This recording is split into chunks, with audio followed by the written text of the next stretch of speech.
Je réponds au nom de Tata Yao Ametonyono. Je suis directeur exécutif de l'ONG OADEL. OADEL qui signifie Organisation pour l'alimentation et le développement local. On est une ONG nationale basée à Lomé, au Togo. Dans le cadre d'un projet que OADEL menait, qui portait sur le développement des chaînes de valeur du pain local à base de farine, de sorgho, de soja et de manioc, on s'est confronté à un problème, notamment l'utilisation par les boulangères d'un produit qu'on appelle le bromate de potassium, qui en fait est un produit reconnu cancérigène et interdit dans la plupart des pays, que ce soit en Afrique ou en Europe. Mais malheureusement, ces boulangères utilisaient ce produit-là. Comment avons-nous procédé? L'idée était de faire en sorte que d'abord la population soit au courant que ce produit est cancérigène et faire en sorte que les boulangères elles-mêmes arrêtent d'utiliser ce produit-là. L'impact qu'on attendait, c'était que l'autorité entende quand même notre cri et le cri des consommateurs au final pour interdire l'utilisation de ce produit, le bromate de potassium. C'est aussi pour ça que nous avons opté pour une conférence de presse où les cibles étaient à différents niveaux. Du coup, quand on a fait cette conférence de presse, on a mobilisé 25 médias, non seulement les télévisions, y compris les médias nationaux, ce qui fait qu'à l'issue de la conférence, les informations qu'on avait passées ont été longuement médiatisées et grandement médiatisées. Ça a fait vraiment du bruit. Le contenu en termes d'argumentaire s'était confié en fait au laboratoire national qui avait fait des recherches sur les conséquences ou les effets néfastes de la consommation du bromate sur le corps humain. Et ça avait fait effectivement du boom parce que les arguments étaient clairs par rapport à la composition chimique du bromate et ses effets qui ont été démontrés à travers différentes études. Mais notre chance aussi, c'est qu'on a travaillé avec les boulangères elles-mêmes.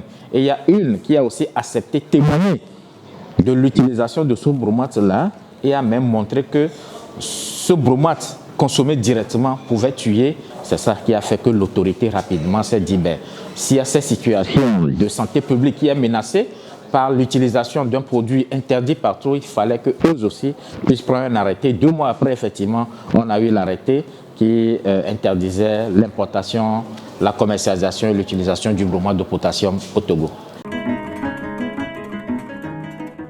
Moi, c'est Youssouf Traoré. Je viens du Mali. Je suis le coordinateur national de la COFERSA, la Convergence des familles rurales pour la souveraineté alimentaire.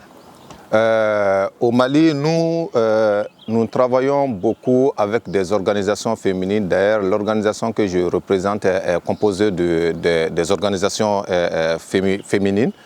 Donc nous, avec les partenaires, toutes les actions que nous menons, c'est un peu ciblé sur l'accès des femmes à la terre. Parce que normalement, quand on regarde aujourd'hui la souveraineté alimentaire, le premier élément, ça c'est la terre. Donc maintenant, ensuite, le semence vient après.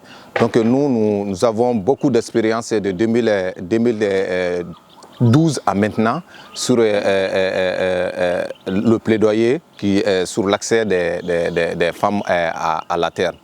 Après l'enquête, on a identifié pas mal de cibles, à savoir le chef du village et des gens qui ont aussi des terres, qui ont des propriétaires de terres. Tout le monde est convaincu aujourd'hui dans les pays comme le Mali, l'agriculture familiale est pratiquée à 62% par les femmes. Donc aujourd'hui, nous savons que les femmes, elles sont, même les hommes savent aujourd'hui que dans l'agriculture familiale, les femmes jouent un rôle pertinent parce qu'il y a beaucoup d'hommes qui emploient des femmes comme des main-d'œuvre pendant l'hivernage pour les aider à faire l'agriculture. Donc maintenant, nous avons identifié un certain avantage qui favorise les femmes dans ces processus. Et c'est ce que nous avons permis de pousser l'enquête et après l'identification, ce sont ces arguments que nous avons présentés à ces cibles-là pour continuer nos plaidoyers. Je suis Georgette Agbeka Adiko de l'ONG RADI au Togo, à Palimé.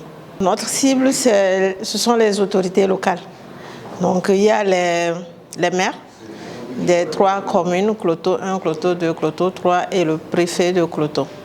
Et dans ce plaidoyer, nous voulons que ces maires fassent la promotion des produits locaux, enfin nous appuient dans la promotion des produits locaux, notamment en mettant en place dans les communes une vitrine pour les produits locaux, ou un espace où on peut exposer permanemment les produits locaux. Pour atteindre ces autorités locales, d'abord nous avons, dans le cadre du mois du consommé local, nous avons fait une conférence de presse et dans ce cadre aussi nous avons mis un cadre de concertation en place multi-acteurs qui travaillent sur les produits locaux et la consommation des produits locaux, et les médias aussi font partie de ce cadre de concertation là. Deuxième chose, nous avons exposé le fait que notre région a vraiment de potentialité pour promouvoir les produits locaux, et en faisant cette promotion, elles vont contribuer à l'économie locale. Donc, en faisant la promotion des produits locaux, c'est les produits qui sont déjà chez nous, qui sont transformés, ça crée de l'emploi et ça crée des revenus, vu que la zone aussi est une zone touristique. Donc ce message d'abord a été bien reçu par les autorités qui ont même fait d'autres propositions au-delà de ce que nous leur avons demandé. Le préfet par exemple a demandé aux 3 maires de pouvoir prendre en compte dans les budgets communaux une ligne qui va leur permettre d'organiser la foire des produits locaux de Cloto, ce qui est la préfecture.